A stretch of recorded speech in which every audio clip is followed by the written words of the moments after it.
Whenever I need to build a list of undervalued stocks, I use 5 parameters, and using these 5 parameters, I'm able to go from, let's say, 500 stocks to 30 to 40 undervalued stocks. And once I build a list of 30 to 40 stocks, then I do a lot of sector comparison and look at the individual stocks, do some sentimental analysis and many things.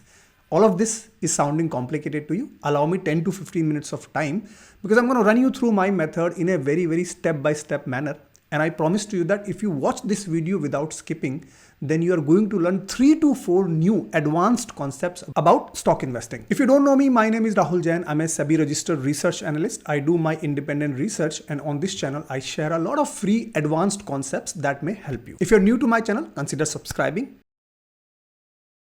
With that, let me start the video. I'm heading over to TickerTape. TickerTape is a website that allows you to build customized screeners for stocks and mutual funds. I personally have been using TickerTape for almost 3 years now. As you can see, August 2022 was the first time I signed up onto this tool and have been thoroughly enjoying it. There are a lot of pro features that I personally use. And in this video, I've partnered with TickerTape to bring advanced concepts for educational purposes. With that, first thing we need to do to build our undervalued stock list is go to screener here. Okay. When you click on screener, you are going to see 2 options: stocks and mutual funds. Here we are going to use stocks. So I click on stocks and then I say start screening. Now you will see all the stocks listed here on the stock exchange. The reason I am blurring these stock names is that the data changes on a day-to-day basis. In fact, minute-to-minute basis, the valuations changes as the price changes. A lot of things changes, right? So I do not want you to see the stock list here and pick up these stocks because I don't know when you're watching the video. I really want you to follow the method. So I've given you the link. Please go and follow me along. So the first thing we are going to do is we are going to get rid of all these filters that you see on the left side. So I'm going to remove, let's say, all of these: close price, P ratio, 1 month return, 1 day return, return on equity, PB ratio. Just make it very clear. Okay. So now first thing we will do is the parameter number 1, market cap. So what I want to do is I want to, let's say, put a filter of 12,000 crores. So I want all the stocks that have more than 12,000 crores of market cap, right? When I do that, immediately a list of only 500 stocks come. This is my universe. Okay. I don't want to go to 510, 600, 700 stocks because they are very risky. They're micro cap stocks, right? Now you can further play around with market cap. You might say that, Rahul, I don't want to even go to small cap. I want only, let's say, large cap or mid cap. Accordingly, you can play around with this market cap. But for me, I'm comfortable with top 500 stocks. That's why I've chosen 12,000 crores of market cap. It's given me those 500 stocks. Now the second parameter that we are going to use is we are going to go and say PE premium, right? I'm going to explain to you in a minute. So let's say PE premium versus subsector. Okay, what does this mean? So we want to know the stocks that are trading either at a premium or a discount to the subsector PE, because absolute PE of a stock does not tell you anything. If I tell you that a stock is trading at 40 PE, will you say that it is undervalued or overvalued? No, you can't say that because PE is always relative. Okay. So we are looking at stocks that are trading at a discount, then it's subsector. Now what is sector? What is subsector? So let's say financials is a sector, right? Subsector is, let's say, within the financials, you have private banks, public bank, you have NBFCs, you have in fact housing finance companies, right? So there are various subsectors. We want to go down and compare the stock that we want to trade in to its subsector PE value. Okay. And we want to see whether the stock is trading at discount or not. For this, there is a filter called PE premium versus subsector. So it is going to take the stock's PE, divided by the sectoral PE, and then -1. It's going to tell you what is the percentage premium or discount. I'm going to show you in a minute. This is a pro feature. Again, can you see the asterisk here? This is a pro feature. If you want to use the pro feature of TickerTape, I'm going to give you up to 45% discount if you use my code. I'm going to talk about that code in a minute, but let's just complete the process. So PE premium versus subsector, I am adding that as a filter. You will see here, for example, the first company here, it is trading at a premium, 15% premium, then it's subsector. The next one here, for example, third company here, you see it is trading at a 79% discount as compared to its subsector, right? So you need to read these numbers and percentages. So what I'm going to do is I'm going to filter out only those companies that are trading at a discount, meaning -% to 0%. Okay. This is discount. That has removed a lot of stocks. And now out of 500 stocks, we only see 238 stocks. And all of these stocks from an earnings perspective are trading at a discount versus the subsector. This is an advanced filter that a lot of people don't even know. Now, just using PE ratio could be very dangerous. Why so? This is simply because if you're looking at one company from an earnings perspective, which is PE ratio, then it is entirely possible that a company all of a sudden has got some good earnings and therefore their PE is less. right? So you can't really rely on just earnings alone. P is a very good ratio to look at, especially when you're looking at comparison with the subsector. But we also need to look at the balance sheet strength of the company. Okay, and the balance sheet strength, you can check one of the parameters is using price to book ratio. So we want to apply price to book ratio of the company versus subsector and only find out those companies where the PB ratio is much lower than the subsector. For this, what we are going to do is we are going to add another filter. Okay, so we are going to say PB premium, okay, PB premium versus subsector here. Okay, so we're going to add that here. Exactly the same logic. I'm not going to repeat it here.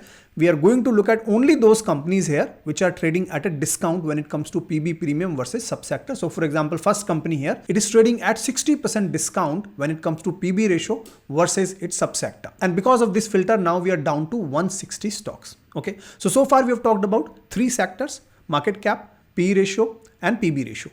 Now we need to move to 4th parameter. This is very, very, very important. A lot of people make a mistake here, so please pay attention. The 4th parameter that I'm going to add here is percentage away from its last 52-week high. Okay, what does it simply mean? I'm going to show it to you. Let me just first add it. And here, in terms of the filter, I only want those companies that are closer to their last 52-week high. Okay, so let me say 0 to 49%. It is in percentage. So let me say 0 to 49%. We are now down to 135 stocks. Now, what does this actually mean and why have I added this? Okay, so let's take an example of first company. What is the value here? 9.14%. What does this simply mean? That this company is currently trading at only 9.14% away to achieve its last 52-week high. Okay, and this is telling me that this company is building a lot of momentum when it comes to its price movement. Okay, and that means that not only companies' valuations are very, very attractive, there is a momentum in this stock because it is trying to regain its previous 52-week high. Why have I not chosen here percentage away from 52-week low? I should have gone to stocks that are beaten down badly and that are trading very low from 52-week low perspective. The reason is very, very simple, that those companies sometimes may have a value trap. They may look very, very cheap. The P is looking very good. The PB is looking very, very good. And the 52-week high low is company has made. But there is no guarantee that it will not continue to fall. It might be a falling knife or it might be a value trap. And you might not see reversal in the short term to mid-term period. That's why I'm using percentage away from 52-week high, because I want to see the companies that are not at the bottom. The companies that are building slowly momentum, yet the PE ratio and the PB ratio is telling me that there is a valuation comfort. They are not hugely at premium when it comes to their subsector valuations. I hope this you understood. If you have not, please watch this previous 1 to 2 minutes one more time so that you understand this concept. They're looking at stocks that are very, very good from PE perspective, PB perspective, but at the same time, there is a momentum in these stocks. They're gaining some strength from a price movement perspective. That's why I've used percentage away from 52-week high. So that's my 4th parameter. Now I'm moving to the 5th parameter. 5th parameter is very, very simple ratio that is called forward PE.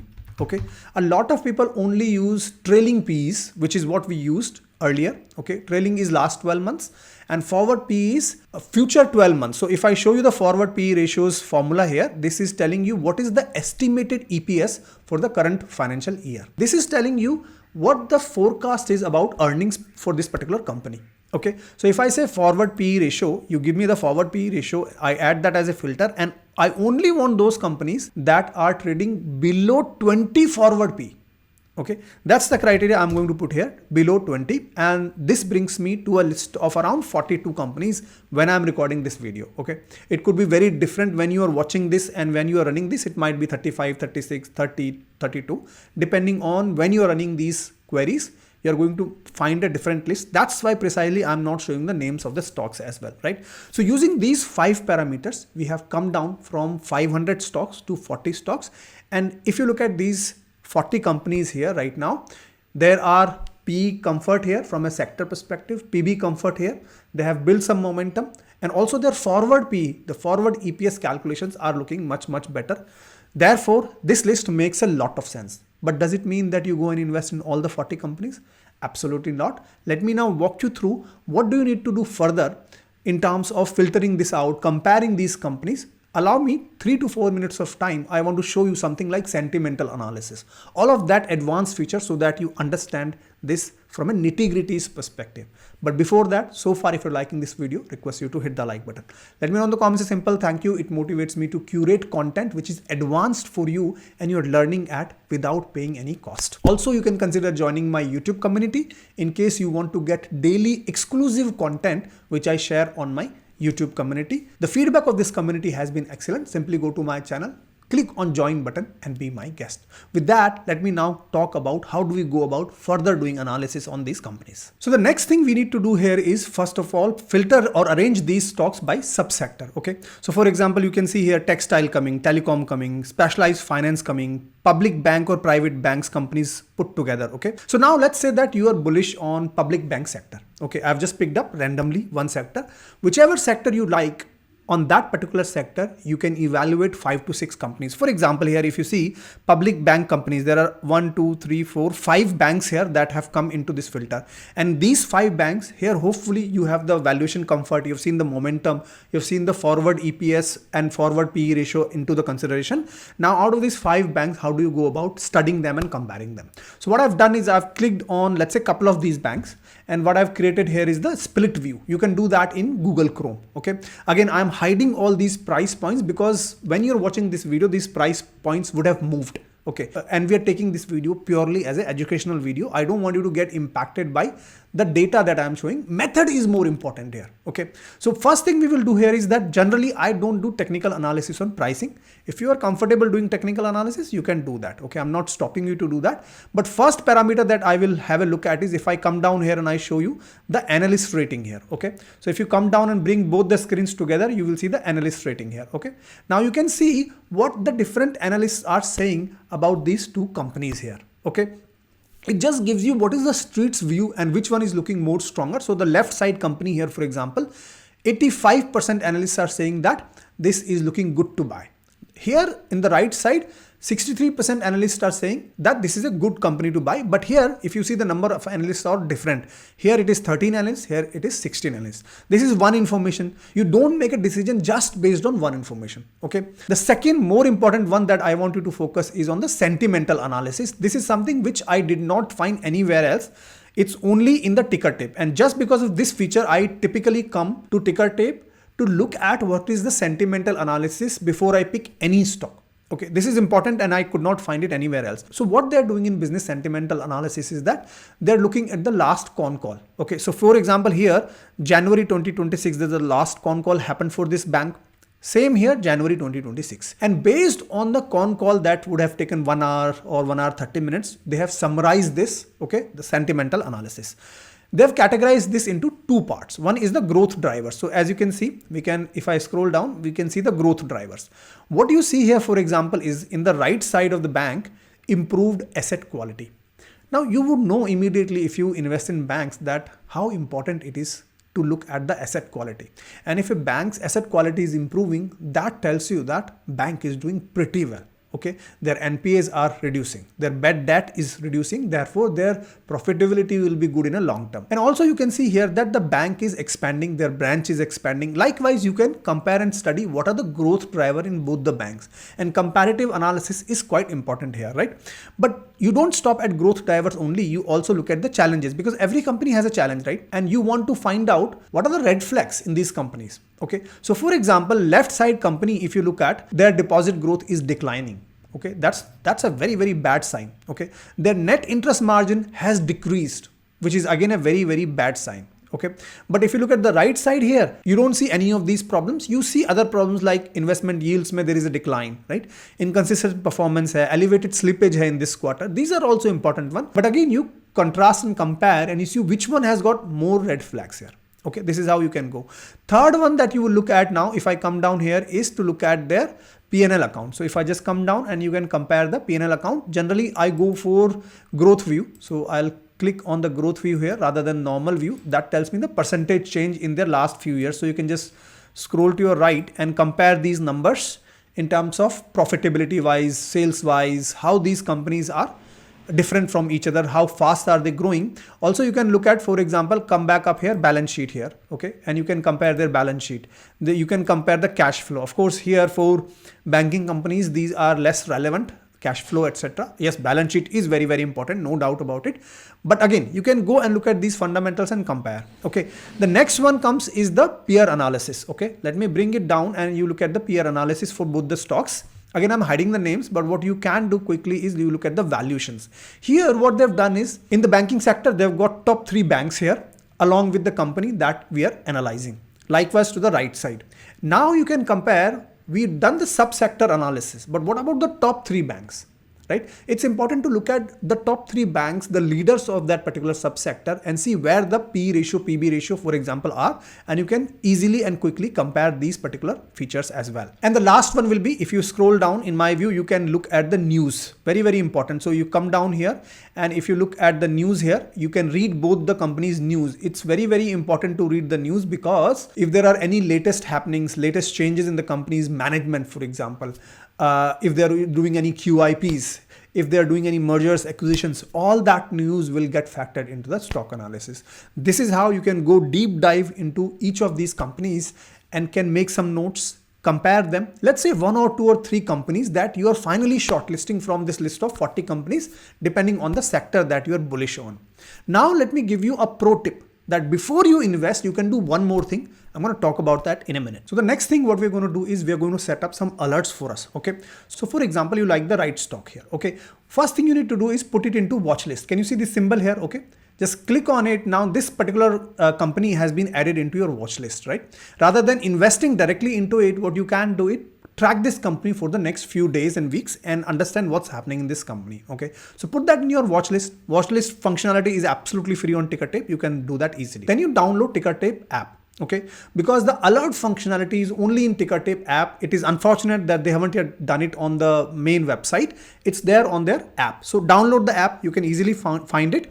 And here what you will do in the app is that, let me do a screen recording for you. So what we are going to do here, click on the settings here, and you're going to see 2 types of alerts. One is pro alerts, second is basic alerts. So what is basic alerts here? Let's go into basic alerts. You can see, for example, if a company's price movement happens, you can get a direct alert. So the companies that you're adding into your watch list, you can get an alert on that.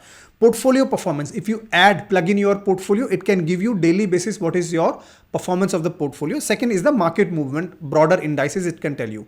But if you come back here, you also see pro alerts. So for pro members, for example, I'm a pro member.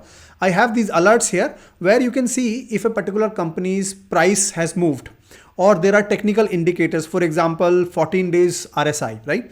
Or earnings, dividends, and corporate actions, or some smart buy alerts. You can set all of these alerts on your watch list. And what this allows you to do is that it is allowing you to track the company for the next few days so that you get more understanding about that company before you invest. It's very, very important. So this is how I typically find undervalued stocks. And before I let you go, there is a massive offer you can avail right now. So if you go to TickerTape's website, their pro membership 12 months is 2399 per year. But if you use my code, which is Rahul45, you're going to get 45% flat off. Simply go and apply this coupon here. So go here and apply Rahul45. Okay, Rahul45. And once you apply that, you're going to see 45% off. Your cost comes down from 2399 to 1319.45 at the minute. Massive discount going on. Please go and use this if you want to. I've given you the link in the pinned comment and in the description. Go and explore it yourself. With that, I hope you enjoyed this video. I'm going to see you in my next video. Until then, keep rocking. Investment in security markets are subject to market risks. Read all the related documents carefully before investing.